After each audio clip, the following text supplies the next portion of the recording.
Light as a feather, stiff as a board. Light as a feather, stiff as a board. We are the weirdos, mister. Black as night, erase death from our sight. White as light, mighty hectate, make it right. I myself am strange and unusual.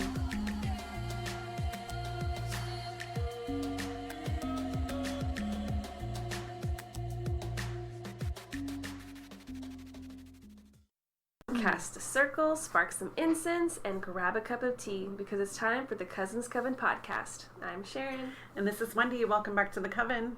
Okay, so today we are talking about weather conspiracies, but first we kind of had some news and stuff that we wanted to talk about. So I had a little update on Roanoke.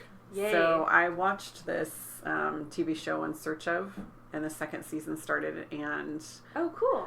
I don't know if you remember, it's with Zachary Quinto. It's kind of a remake of the old one that Spock did. Yeah, and so the Okay. new actor who played Spock most recently Yes. is the host of it. Yeah, and it's pretty amazing. So he did this one where they talked about the Roanoke thing.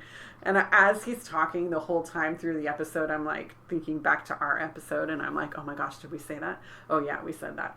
And they made John, whatever his name was. I forgot by now. John Smith maybe? Something. They made it sound like that it was no big deal. He went over to Europe. He was there for 3 years, Oh, and then he we came got back. so mad at And him. I was like thinking in my head, I'm like, he just abandoned his family, and you guys are not even going to say anything about that in the episode. But of course not. They did not. Maybe that was normal for men back then. Maybe. that was normal for his standards. I guess he had two different He probably families. had to make money for them. I don't know. He got Right. trapped over there because of the war. Yeah. He didn't keep looking for them. Right. You know, a hurricane came and he just didn't stick around. They said that he went back to Europe and made no attempts to try to locate his family. So my update is, first I watched it on the episode, and then I went and watched all these videos and read these scientific articles, and apparently they have found a way that they believe that they can test to see DNA-wise if the people who were in the Roanoke colony went out and have a family line still. So Okay. there's this talk that the Roanoke people, they traveled to other islands potentially. And so when they went to those islands, they integrated with the Native Americans or the Native peoples, I should say. So they integrated with those Native people, and they had children with those Native people. Right. So the theory is that they were theorizing is that somebody in their bloodline would have English blood along with having Native blood. So when they take the DNA, they can determine where their bloodline comes from. And so they would find a specific name. So what they did was they found this last name Brown, which is pretty common, right?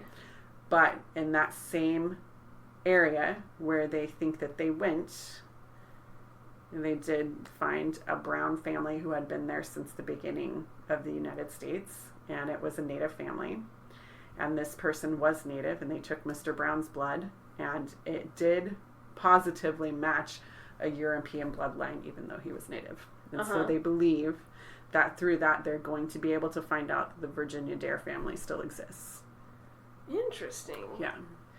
That's a lot of tracing. I mean, wasn't there a lot of mixing at that time? There was, but since there was that theory that the Roanoke colony just disappeared miraculously, they're saying that that's not actually what happened, that they just dispersed themselves out and went to live with different nations. So the thing is, natives. they think it's just the name Brown is how they think it traces back? Yes. Okay. So first they check it genealogically, and then they test the bloodlines Okay. to see if they match. And so their hope is if they can get everybody to submit their DNA into the ancestry thing, then they'll be able to determine exactly that family still exists today, that bloodline, and that the Roanoke colony didn't actually just disappear. They're still out there. That was one of our theories that we did cover. And so now it's becoming a reality. Yeah. So they're able to test that theory. Yep. And it was positive. Interesting. Yeah, because that colony probably just didn't survive. Right, but they did. But by migrating out of it, I guess I should say. Roanoke itself. Right. The territory, Sure. wherever they called it. Interesting. Now, I think you might have done that before. Have you done a genealogy test? I did, yeah. And what were the results? So I was... Actually, do you mind if I just bring it up really look it quick up. so I can give you So the... how do you feel? Like, you don't sound hesitant at all about those conspiracies about them I don't have... using your DNA. I know, I don't have any negative thoughts. I think that if you give too much information, like some people do those tests where they may have it out. Swab. It is, but what if you have the option to upload your stuff into anybody's... Okay, so any corporation. Right. So you can go out, take that one sample that you did through, let's say, MyHeritage or 123 Ancestry, and then you can go and upload it into as many companies as you want because you actually own that data. They send you that data. You have a data file. And then those other companies can pull other things out of your DNA and find out everything about you. All of your history, your family history, all of your, not just related to family, but they can also tell what kind of illnesses your family is prone to. Right. I've seen that. Yeah. So my DNA is 56.4% North and West European, which is Germany and places like that, which we know our family is from there. Mm-hmm. And then 42.7% English. And my favorite, 0.9% Irish, Scottish, Welsh. Yay! And so that's like the English and Welsh is my mother's side, and the German side is for my father. Yeah. Mm-hmm. Nice. So. I haven't done one of those. I do. You should. Well, it kind of freaks me out. Like, I really thought they had every right to do whatever they wanted with your sample. And so there's this conspiracy that they can, like, clone you or use this or use that. I've heard all that, but I'm not hesitant. I don't care.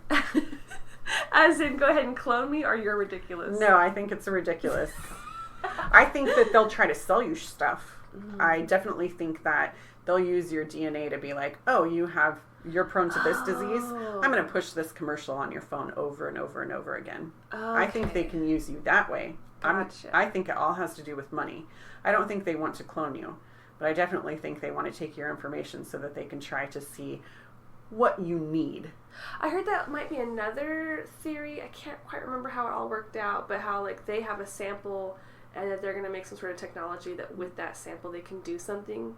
Have you heard that one? Mm-mm. And so they have that, I don't know, how they could use it to make you young or make you this or make you that. Yeah. And that's going to be really valuable that they have all this. Mm-hmm. I just don't know if I totally believe in that, but I definitely think that they'll try to make ads revolve around you with your DNA information because they want to make money. Yeah. How are you going to make money? Let's let them believe in this. Yeah. I feel like my results would be pretty similar to yours. Probably. Your mom took the test. Yeah, so I have some information there. She was able to get a whole translation of where our family migrated, and it would be our grandmother's family, basically, that was in a part of Africa, like pretty much doing this Mecca from Africa into Europe. Man, crazy to think about. Yeah. So she was able to trace it way back. I'm going to end my personal bloodline and never have children. Just stop it. Too late for me. What else have you been into this week? I've been watching Ghost Nation. Yay! I haven't got to watch as much as I wanted to. So how do you like it so much? I like it. I love their techniques. I like that they're really laid back as far as they're not freaking out about ghosts. And I love that because they're just like, they got an EVP of a little girl and they were like, did you hear that? And the other person was like, yeah, it was a little girl. That was it. I mean, it wasn't like, oh my God. You know how certain ghost hunters will just... Oh, like freak out. Yeah, they just freak out over something. They never once say it's a demon. They never say there's a malicious spirit. And I really enjoy that they keep it real, that they're humanizing the spirits. And then they stay in a place for up to 10 days so that they're really finding out what that place is about. Which is really cool, because this is, I guess, Jason, what's his last name? Hughes? Jason Hawes. So this is the guy from Ghost Hunters, just in case listeners aren't aware, but he has his own show with some of the same crew. Yeah.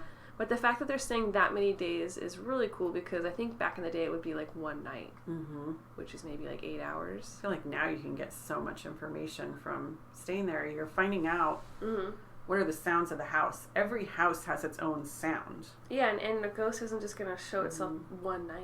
Right. It might be the 5th night, the 7th night. Right. So I think it's good to make a relationship with the spirits there too, and maybe they'll get more comfortable with you, or maybe you could pull them out more and notice the subtle changes. Right. They would also go and find information out about the house, so find all of the records, the housing records, and who owned it. And then they would start to kind of go down the list of owners who have potentially passed away and just be like, oh, is this who I'm talking to? And they try to tailor their conversation to see if they got a response, and then if it wasn't them, they go on to the next potential person until they could find out who they were actually talking to. Awesome. Yeah. I definitely need to watch more of that show. Yeah. Yay. Good.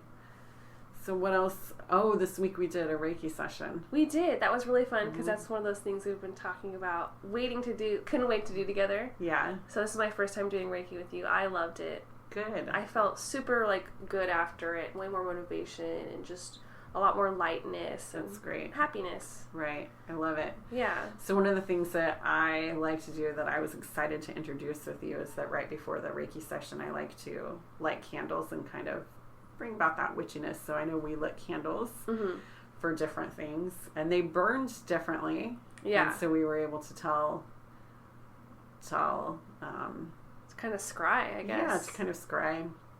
I liked that I had lit a candle specifically for myself that was orange, right? And it was for strength. And when it burned, it didn't even leave any wax behind. It was just the wick. That was all that was left. Yeah, which is kind of rare. It kept burning a flame without a wick all the way down to the last piece of wax, and we took that as a sign that your strength was doing a really good job. Right. And it didn't burn the same as the other ones. It was the last one. Yeah. To turn off. Even though it was the first one that we lit. Yeah. And I like that when you started the practice, you let me intuitively pick candles. You're like, what candles do you want? And I remember just picking pink. And then blue for water, and I was like, ooh, I love that. You just let me pick. Yeah. And so it was just really nice, intuitive process. Good. I'm glad that you enjoyed that. Yeah. It's kind of something I feel like a lot of Reiki practitioners don't really do, but I wanted to mix the both together, whether they belong or not. I felt like that they did, but... Yeah. From my perspective, I was just laying on my back and my stomach the whole time, and to me it felt like max 20 minutes, and it was so relaxing. But you said it was 40 minutes? It was 40, 45 minutes. Yeah. And we were going hardcore. I had to call on my guides. It was great. Could you expand maybe for anyone who doesn't know what we were talking about? Okay, Reiki? so we've done an episode, a really in-depth episode on Reiki, but what Reiki is, it's basically my energy entering your energy to pull out any negative or maybe residual energy, negative energy that could be lingering inside your body. And that lingering energy causes all sorts of pains and things like that. So I was just pulling out those negative energies and just, what's that word called where you make it disappear? I was extinguishing it. Extinguishing, that's a good Yeah. one. Yeah. So I was extinguishing its power. And there was a little bit There was a tug of war. Yeah, it was a little bit of a tug of war. At first I was like, come on, let's pull this out. And I felt like you kept trying to grab it back in. And I'm like, nope, I'm going to have to call on some friends here. So I actually called on some guides to help me and give me strength. And it was like we all had our hands in there trying to rip this thing out. It was funny because we're not talking, really. No. And very minimal talking.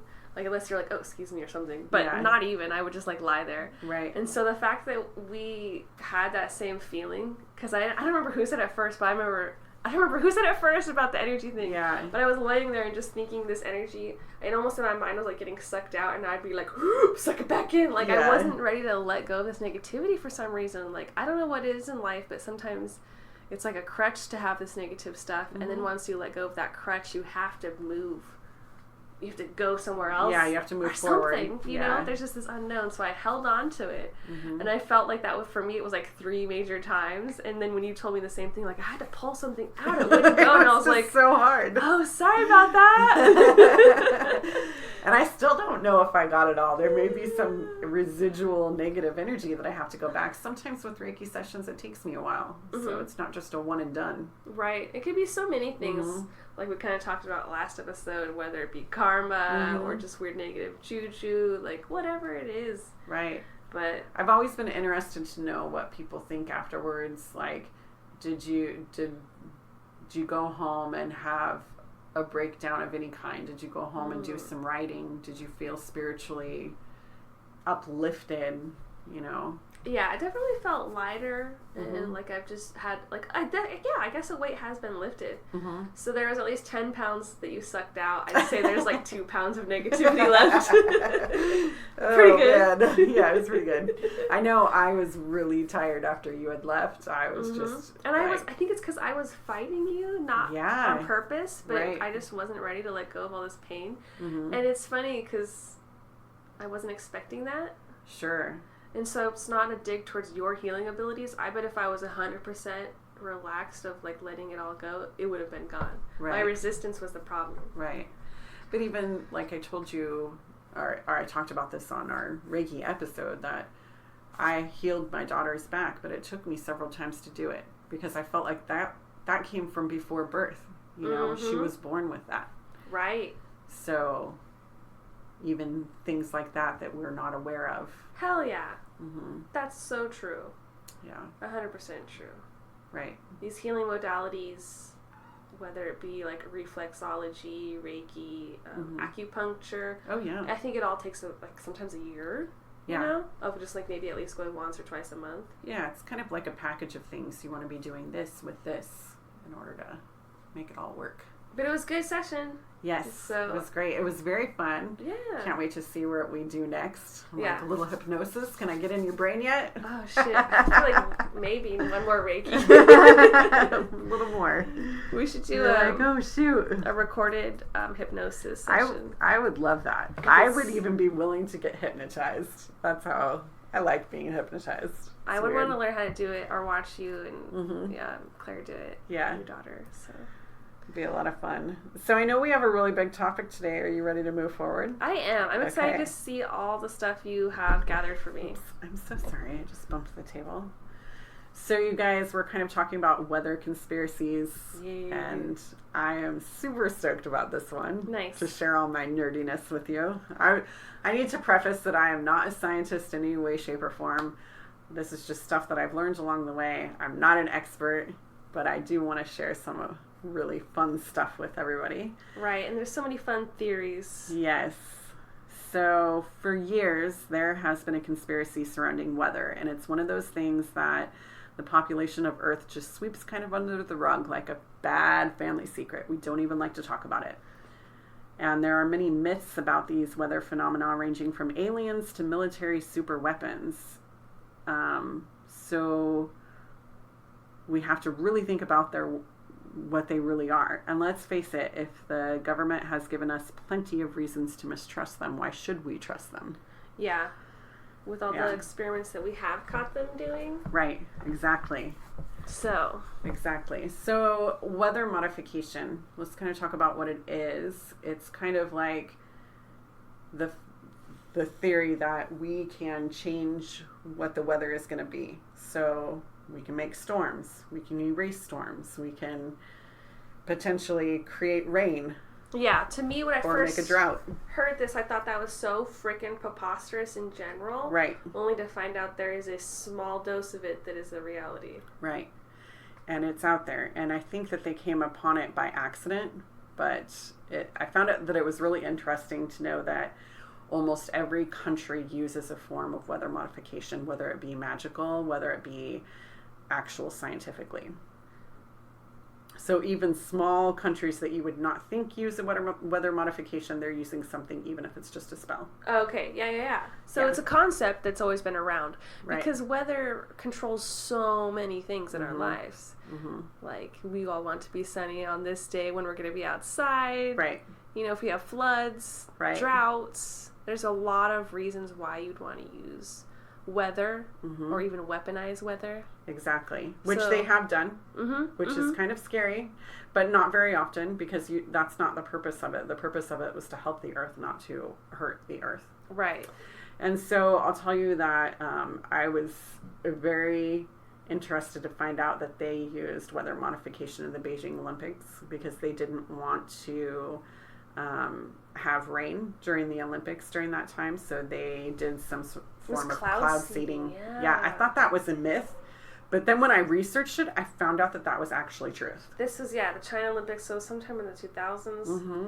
I thought that was really weird because as soon as I heard that, I was like, wait, excuse me, this is real? So I had to try to understand what cloud seeding Right. was. I kind of went a little deep into it. Okay, cool. So you'll be able to break this down for Yeah. us today. So they definitely did that, and that can kind of affect, I guess, the rain. And so for in Beijing, they did this cloud seeding to make the rain happen before. Yeah, before. That, because it was building up, but then they had a release before the Olympics so Right. that they could have a dry Right. game. And I was like, wait, excuse me? Yeah, so then they knew exactly how many days it was going to be dry before it rained again. Right. So for a lot of people who hear that the government could do that, why wouldn't they believe they'd use it to do horrible To do things? negative. Mhm. Yeah. Yeah. It's So hilarious. it's just crazy. The government is just crazy. All governments are kind of crazy in a way. Right. Yeah. So let's kind of talk about cloud seeding if that's cool. Yeah. So cloud seeding is basically that there are all of these ice crystals in the air all around us. There's always this ice crystals, and ice is a form of moisture. And so in some places in the atmosphere, let's say over a desert, they may not have those ice crystals. So that's why we don't really do cloud seeding in deserts and why we can't just eliminate drought. But in order for cloud seeding to happen, there has to be moisture in the air. And so then a plane will come by filled with these molecules of either salt or Was some that sort of, iodine? yeah, it was iodine, salt, or dry ice. And it's not just iodide, it's silver iodide, so it's a Right. specific one. So they'll release that into the air, and then those molecules from the ice or whatever. Oh, I apologize for that sound. The molecules from the dry ice or the salt or whatever will then connect to the water molecules in the air, and then dust, which just floats in the air randomly, whether it be space dust or regular dust from the planet, will sweep in there, and then that starts to create the cloud to get bigger and bigger, and then it just gets bigger and bigger and bigger until rain comes down. Right. So hopefully that made sense. Yeah, that's basically what I was kind of hearing. I just have to trust that that's how things work because I don't get science, so I'm just like, okay, that's how rain's made. Yeah. So I was hearing that there's theories that did you say it was silver iodine? Mm-hmm. Silver iodide. The people are like, that's poisonous. If that's in the air, that's going to kill us, get in our lungs. They said that was a myth. Scientists Right. say that that's a myth. That's the conspiracy tinfoil hat right. thought. And that scientists, I think, say there's no way that's getting down to the Earth atmosphere, that Right. it evaporates way before that's even possible. Exactly. But the fact that it, I guess, does have negative, I guess it's poisonous, toxic. So Maybe up there. Yeah. Which comes to something we would talk about later. I'll kind of talk about that in a little while. Okay. So one thing that I came across was Operation Popeye. Sounds pretty funny. But I guess in the Korean War... No, Yeah. the Vietnam War. Wasn't It was the Vietnam War. Okay. So there was a huge typhoon, and they wanted the typhoon to last longer, so they did some cloud seeding to make the storm last longer. I did hear about that. Like, I heard that it was two guys who worked for General Electric who made this cloud seeding technology. Right. And then, of course, they started weaponizing it and trying to use it in that war so that, like, they would get stuck in certain places, like in their main paths, that they could flood them out, making them muddy. Right. Which is really diabolical. It is, right? But to my knowledge, that's the only time that... And it was pretty they used unsuccessful. it. Yeah, it was very unsuccessful. They Yeah. did make the storm last a little bit longer, and it was a little bit stronger. but it was nothing like they thought that it was going to be. So it was Not worth like it. it was. Yeah, it was not worth it. Mm-hmm. But they said that back in the old days, like maybe in the Revolutionary War, there was a lot of gunfire during that war, Mm-hmm. and they would shoot them up in the air. And just for shooting the gun up in the air, they said after they would have large battles like that, rain would come down. So there started becoming this theory that they could create rain with their weapons. And so I think that's where cloud seeding came from, was that idea that they could do that. Then they knew that if they can create rain from guns, then we can create it by flying into the sky and putting it in the atmosphere so it's not harmful. What if it's just some sort of like a goddess energy cleansing the battlefield? It's like, Yeah. here's my good love. Yeah. I mean, Yeah. interesting though. Yeah. And apparently there's laws in place all over the world, like through, what's that big company, or not company, the UN, the United Nations. Mm-hmm. So the United Nations made laws governing that we wouldn't use it in warfare anymore. That seems fair. Yeah. That means they had fear of it. Yes. And they wanted to get a grapple on it. They said that it can only be for beneficial reasons. Yeah. I like this. They really wanted it so that it could help places with drought. But Yeah. it's just not something that, I mean, it's scientifically proven that these things work, but it's not always 100% accurate. Gotcha. The one facility that I think kept popping up that you probably saw was this Alaskan facility. Oh, I think it was Mm-hmm. HAARP, like HARP. HARP. Yes, HARP. And that a Mhm. lot of people were never trusting of this place. Right. And all they were doing was some sort of weather experiments and maybe GPS experiments. Mm-hmm. And everyone was like, no, you're mind controlling us and manipulating us. Mm-hmm. And it's a big conspiracy like thing to go visit it. Mm-hmm. But now it got taken over. It used to be like run by, I think, the Navy or some sort of military department. Okay, that makes sense. And then they stopped funding it, and then it's, I guess, just sort of a science place. And so they have open houses all the time, and you can go and check it out. That'd be fun. Mm-hmm. I'd get down. I'd be down for something like that. So let's kind of talk about weather modification and magic, because there are spells kind of dating all the way back to natives. So they used to use rain sticks. I have a rain stick. So I mean, they used to use rain sticks to try to appease the gods and do a special dance. Rain It'll be dances. pretty much choreographed. Yeah. Specific music, dancing around the fire. Right. And I know a lot of pagan rituals just in trying to get good harvests, and you need good weather to have good harvests. Right. So it'd be like celebrations of the sun, the bounty, and doing offerings to make sure you had good crops. Exactly. So like survival depended on good weather for a very long time before we had grocery stores and Amazon. Yeah, Like- exactly. So now I'm thinking I should do a ritual for my Amazon deliveries. Absolutely. But yeah, I think that's an ancient tradition and very interesting to think about. We've always been fascinated with trying to control the weather to better our lives. Right. I came across this group in Hawaii that I watched a little video. It was like a 2-minute video on YouTube, and I kind of regret this, but I didn't write the name of them down. But I think it's still worth mentioning, but they were so amazing that they're very traditional, so they don't go out to the hotels, and they're not a tourist group. They're just a group for the community, because they're always trying to bring rain or beautiful weather to the region. Oh, they do like the dancing ceremonies? Yes, so they do a whole fire dancing ceremony, and sometimes other beach daytime ceremonies. It just depends on where the rain is needed. And so they said that they actually have not geologists, but the weather people in the area. Not a wish I knew. meteorologist, is it? No, not the meteorologists, but like had something to do with people who study climate change and things like that. Will actually reach out to them to do rituals, because they found that they do work. That's awesome. Right. And so they'll be able to help create, hailstorms and rainstorms in the area when they need it for vegetation times. And so they'll have local farmers reach out to them so that they can go to their farms and they do the rain dance there at the farm to try to bring their crops rain. What a happy, beautiful experience to be Right? a part of. It made me just tear up. I was like, oh my gosh, my heart is just filled with so much love for these people. Yeah, to be able to just openly celebrate your manifestation Mm-hmm. with your community and be powerful and carry on these ancient traditions, Yeah. that's something that I don't have, and I just Right. feel like that's got to be a beautiful, So beautiful beautiful. thing to get into. Yeah. Yeah. Very cool.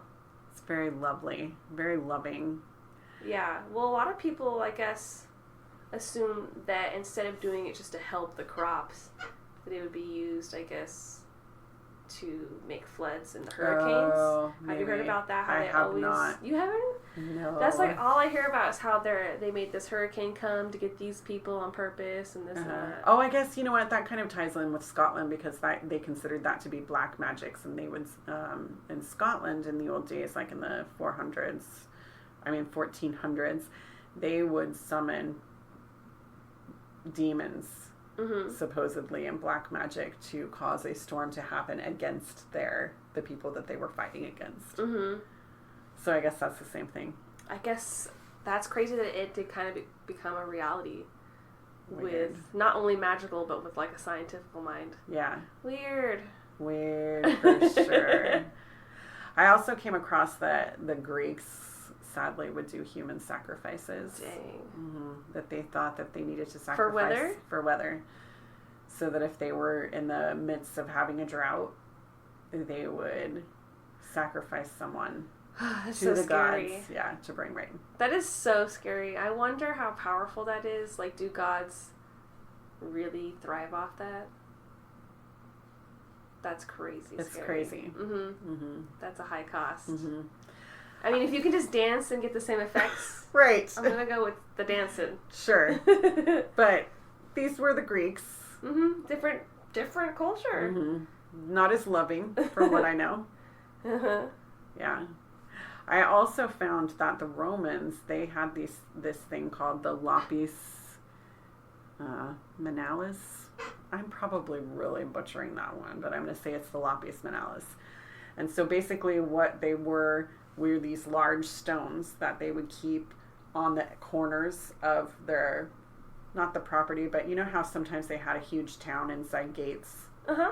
So the Romans had those big stone gates, and outside of the gates they'd have these stones, the 4 stones, and they'd always be out there collecting energy and protecting the space, and then they would bring them inside when they wanted rain. They'd bring them inside the gates when Is they it needed rain. a lapis like a blue stone? Yes. So they were these It's a water giant stone.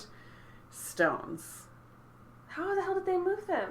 I don't know, wheelbarrows or Okay. some makeshift kind of Okay, thing. so they could fit in a wheelbarrow. Mhm. Huge. Yeah. Gotcha. That's really cool. Yeah. So I was like, Then if why that don't we ain't just do that? magic, how come the Catholics came? Throw some crystals in the cloud. They used to and see what believe in happens. that. They should make science with this whole Right. thing Yeah. and do cloud seeding with the lapis. Mm-hmm. I'm onto something. And Sounds dance. better. Yeah. Sounds better than chemicals. Yeah. Yeah. Until it hails down on us. Right. Yeah. Just a bunch of crystals. No chemicals, only crystals. Crystal Nation. So what are your thoughts on like weather manipulation and the conspiracy that the government is doing it to cause flooding, cause chaos? I think that's bullshit. I don't think they're trying to cause chaos. What about these fires? I think that that's climate change. Okay, that's another thing. People think climate change is because of the government. Uh, That's denying science. Seriously, do we have any idea how many chemicals are spewed out of the company that's making my tennis shoes? Mm-hmm. Do we know where that stuff comes from? Yeah. Yeah. There are literally thousands and thousands of manufacturing companies all over the world, and they're spewing shit into the atmosphere. Of course, we're going to be having climate change. 'Cause Right. It's been happening for years. It's For like 100 years, we've been spewing shit into the atmosphere. right. It's our fault. We're driving cars. We're driving buses. We've got all this stuff that's causing the world harm. Yes, lights are great, but even that is another company that's using resources. And it's pretty terrifying when you hear scientists, like, what is it, Bill Nye, the science guy, Yeah. or even like Al Gore, who's just like, you know what, it might be too late at this point. We've done so much damage. We warned you guys, but we're like Right. past that point where we can't fix it. Then my witchy heart and my mind and how beautiful the earth is. What if we could just don't spew give up. positive energy? Yeah. Don't give up. That's why I want to have these. I want to have these healing things, you guys, where we're on the internet and we're just having like a meditation together to heal the earth. That's what I'm interested in. Somehow we got on the topic of our beautiful planet, and now I just want to talk about how we can fix it. Yes, So go instead recycle. of the negative. Yeah. Go recycle. What else can you do? Maybe use less electricity. So a lot of times I try to do laundry once a week, but I do it in a specific time when I'm using less water. You don't have to wash your clothes every single time that you wear them. You only wash them when they're disgusting. Okay. Makes your clothes last longer. Yeah, less fading. Mm-hmm. And using reusable containers is really Yes. cool if you can go use jars that you can reuse Mhm. instead of like stuff that you would just throw away. Right. I heard the scientist say too that she said if we as humans could just be vegetarian 2 days a week for the rest of our lives, that will save on the environment because we're Yeah. not killing animals and those gases that have to do with the animal killing, and plus that meat gives us gas, so then we're releasing gases from our bodies into the environment as well. Of course, I'd be so down on that. Like, I Mhm. gave a cow for like almost 2 years more Right. or more. I was so down on that, trying to help with that. Mm-hmm. But aren't they still going to keep producing it? Like, it would have to take a huge shift, and everyone would have to stop. Right. There'd have to be less of a demand for meat, I and feel I like don't know if that would happen. I feel it would if the government stepped in and did a little bit of controlling and said we're only going to eat, which I know sounds horrible because I want to rebel at that at the same time, like you can't control me. Yeah, we can't have a rule of what you can eat. Yeah, But maybe there should be some kind of rules on the production of it, maybe. you know? So it's not emitting as much. I mean, we have a lot of waste. So imagine how much meat probably gets thrown away at the grocery store that's never sold. Right, and all the plastic going into the oceans. Which, are we throwing that plastic into the ocean? I physically am not throwing that plastic into the ocean. But I want to know, there are countries who do. My dad and I had a conversation about how he said that there are other countries who don't have the same resources as we do as far as getting rid of our trash. And they literally will just throw it into the ocean. Yeah, and there's always landfills Mm-hmm. and all this crazy stuff. Mm-hmm. Even recycling facilities sometimes I think can Yes. get unresponsible. Mm-hmm. And so everything that we try to recycle doesn't get recycled. Right. That's true. Yeah. Wow. Yeah. Environment tangent. Sorry about that. No, not your fault. It's just when we're talking about how we can make this world, our beautiful world, better. If we I just kind of know. all give like a few monicums of thought to it. Yeah, like I've definitely seen videos on YouTube where they try to live like a week of zero waste, which means like if you go to the grocery store, if you take home that piece of cardboard that came in the product, that's waste. Right. If So you you have get- to reuse it. If you get fruit, don't get the plastic bag, that's waste. Get your own reusable mesh bag. Right. So there's just so many things, but I'm like, I order from Amazon, all that cardboard is considered waste. Mm-hmm. All the food I eat is considered waste, like the styrofoam, Right. the napkins, The forks. yeah, If the you're straws. not using your own fork, yeah. So it's really cool here, I guess, now in Salem that they do charge like I think 10 cents to use a bag, Mm-hmm. right? So it's Yep. discouraging using plastic bags. Everyone's Right. using their mesh bags. So like cities like that, they're helping. Well, we don't even have plastic bags anymore. It's It's just only paper. Okay, and they charge you for those at some places. Yes. Yeah, and then you get 10 cents for getting your cans recycled. Yeah. So that's awesome. Man, every time I take my cans in, I seriously get $40 to $60, and Yeah. to me, that's more rocks in my pocket. I love it. Yeah. Yeah, yay to recycle. Get rid of my bottles. Get some rocks. Okay, let's get back on topic. So let's talk about chemtrails. Do you know what those are? I only do a little bit of like that, but I don't think that they're real. right? Okay, so let's talk about it. Okay. So there's contrails and there's chemtrails. And contrails are those things that come out of planes. The little trail. Yeah, just that little trail. It's that exhaust. So that's released. And yes, that's releasing chemicals into our environment that can cause climate change. It can cause all sorts of things. Mm-hmm. So that's what a contrail is. But a chemtrail is a man-made chemical that they're spewing out into the clouds, just like cloud seeding, like I was talking to before. And then it can either modify the weather, something more than just what cloud seeding can do, or it can eliminate clouds, or it can rain down chemical warfare on top of people.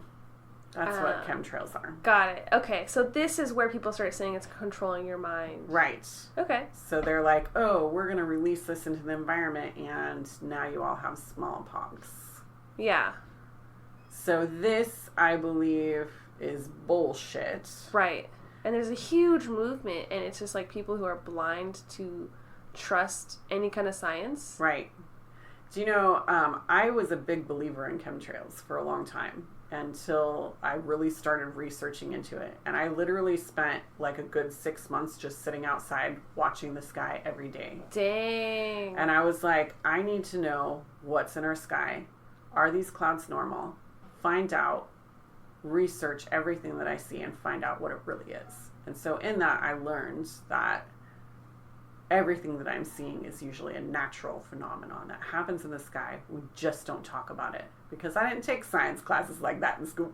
Right. You know, they don't talk about it on the news. Okay. So how did you finally get your eyes woke to the fact that it was not real?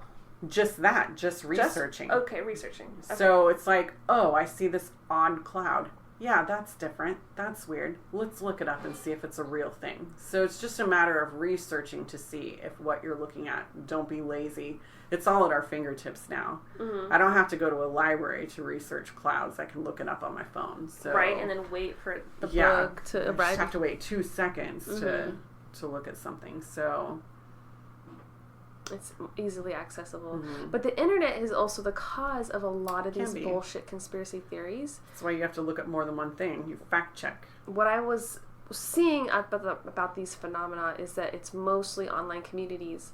Same with Flat Earth. I found that there's like chemtrail communities, a lot of Facebook groups. Sure. That they're like all these supporters, and all they do is they post memes about it, they post their theories about it, and they have rules. So if you're a naysayer, you have to get out. And so it's not really questioning what chemtrails are. They just have this belief, and they're all putting their thoughts and their theories on what they are. Right. And so it's just keeping this misinformation instead of telling the truth. Yeah. Mm-hmm. Yeah. Like, I think I posted a picture of this a long time ago when we first started the podcast, but we had this thing, which I now know is called a sundog, that I had seen in my backyard. Yeah. So I went outside and I looked up, and there was this freaking beautiful circled rainbow up above my house. Mm-hmm. And I was just like, what? And it was like around the sun. I just thought, this is weird, because there were all these weird X's in the sky from planes that were all around it. And so I was like, okay, I'm really feeling like I've got the conspiracy trail. I've got these X's from these planes. I've got weird. Yeah, and the weather was just weird that day. There was just this weird stuff in the air, and it turned out it was because it was a sundog, and that is where ice particles form. Like, the environment that you're in is warm, but the atmosphere is really cold, and then it just melts together to make this beautiful kind of rainbow around the sun. Okay, that sounds nice. And I was like, oh, that's what it is. It's not crazy. It's not a conspiracy. The government's not changing our weather. Yeah. This is real. It's just nature. This is just nature. Just nature doing its thing. I've just never been told what that was. You know, I wonder before the internet what indigenous people used to think. Oh, it's from the gods. Yeah. Which is a better way, in my opinion, to look at because it really could be from the gods. It really could be. From the Watchers. That's it. Just from now on, it's not the government, it's the gods. Yeah, same thing. It's our alien creators. Yeah. Sweet. So what else weird phenomena did you want to mention? I kind of wanted to talk about mass animal deaths I know we've kind of talked about this before. That's just that theory where you'll see like a large amount of animals dying at one time. So like there, for instance, there was this situation, I think it was in Greece this time, there were like 90 goats or lambs in this field and they all died at once. Well, it turned out that lightning had hit the ground in a specific way that made the lightning scatter, and each of them Got fried? got fried. Whoa, that's so sad. Mm-hmm. So there usually is an explanation. Like one of the ones I looked up was one of the common big incidences. Mm-hmm. Incidents? I think I made up a new word. Was that these bats were getting all like dying and falling out once, and I think they just had some sort of like bug disease. Yeah, which is very common. The one thing that always makes me sick is like you'll see a bunch of birds die at once, and it happens to be when they were up in the atmosphere flying around and they get something up there. So then maybe they flew into a big chemical runoff from a company. I'm finding out that a lot of them are poisoned from whatever chemical is going up into the air that they're flying up above. So it really is chemicals and pollution. It's not the freaking planes. It's not the planes. That's so sad. Like, there was one that just happened this month, November 2019, and it was in India, and it was a bunch of birds, and right now they don't have an answer for it, and they're trying to test. They'll figure it out. They'll figure it out. It takes a little bit of time, but I try to keep up on those. So if you be interested to know if you can. Yeah, they try to do testing. They were saying, I can't remember how many birds it was in India, but it was just such a record-breaking amount. Locals were freaked out. The wildlife people were freaked out. You know, they talked about how normally it's a disease, like one will have it, they all have it, but they didn't see anything yet. But they are sending off the tests. It's just like in the water when they all die. Let's say 1,000 fish die or whatever, and they're all dying at once, and it's one species. So it could be a disease. It could be that somebody dropped sewage into the water that they were living in. So would that explain when they find a bunch of beached whales and stuff? Yes, there's usually some sort of disease involved, or they got into something man-made. So we are killing them. Yes. Because the more that we progress, the more waste and negativity that we make. And these big companies, like you're saying, they don't have any conscience. They just have a bottom line of wanting to get a product out. And so that product could be destroying everything, including the environment and the people who work there. Right. And it's so sad because it's like we become dependent on those things. Cell phones. Yeah. TVs. Clothes. Everything. Everything that I have in my house is just something that is ruining the environment, but I like my stuff. Yeah, I know. I mean, I like to go used sometimes for that reason, just to try to help out. Because that is a form of recycling. Right. But it's like, in ways the Amish people have it right. You know? Because what, they hand make everything? They hand make all their stuff. They reuse everything that they use. They don't buy, they make everything that they have. So they grow all their food. They make all their clothes. They don't use electricity. Organic. Or in New Zealand, how they use hydroponic systems to keep all of their rainwater because they don't have a water system that creates a bunch of waste and uses a lot of electricity. Instead, they use their own water system. There's solutions, but the companies are really the ones who have the power, and they're not really choosing to do it that way most of the time. Right. Okay. So these are all linked basically to chemtrails? I feel like that's what people say. All, yeah. The theory is that the chemtrails are killing all of the animals. Yeah. But that's not really what's happening.